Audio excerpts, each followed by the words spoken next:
Nexus 5X is the newest and uniquest spin on the Stellaris IP since its initial release on April 18, 2024. While Nexus 5X was originally called Stellaris Nexus and had origins in Stellaris, it feels more like a normal board game with slightly more complex features. The game can certainly be fun, especially in multiplayer with friends, or with the perspective of new single-player story mode games. However, you should come in with the mindset of this being an hour or two long Stellaris experience instead of a significantly longer multi-day event. The current objective is to accumulate 100 succession points. Succession points are things earned in a variety of ways. This can be by having the most star bases, by doing certain diplomacy, or by controlling the center of map, named Nexus, the namesake of the game. Basically, throughout this game, you have various different resources, which you use in order to play certain cards, do certain moves, and win the game. Main three resources are support, materials, and currency. You use support for various things you want to do in the game, such as moving fleets certain directions, or just doing other interactions with the game. Materials are used to build things and reinforce your fleets,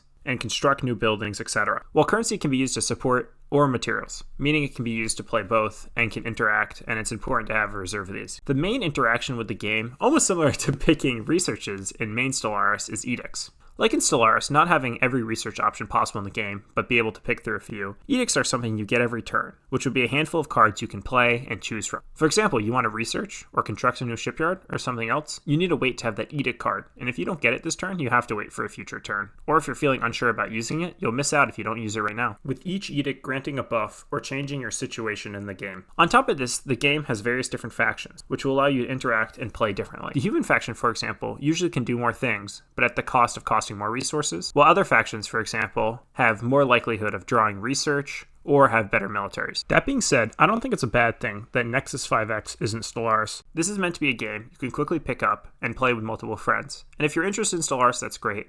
But this is more of an interactive online board game. Currently, the game does cost $15, and I think there really isn't that much depth there. As they're expanding and working on the single player, or maybe adding in new multiplayer features, including a multiplayer competitive scene, potentially there could be more interest. But for $15, if you're not really in love with board games and don't think you're going to play it a lot, I don't think it's worth picking up. Honestly, with coming sales, I would prefer to get Stellaris, the base game itself, for $10 or $15, the same price as this game. I don't think the audiences for Stellaris and Nexus 5X are the same. Nexus 5X is really a digital board game and meant to be played differently over a lunch break or something else, while Stellaris is meant to take hours, days, or even weeks to play. However, if you like board games and this all sounds interesting to you, I would definitely recommend picking up Nexus 5X and playing with your friends or playing the single player. It's nice that Paradox is returning to its roots of making board game style video games, even if it's just publishing this game. And I think there's plenty of fun to be had in this game. Sincerely, Wonder Productions.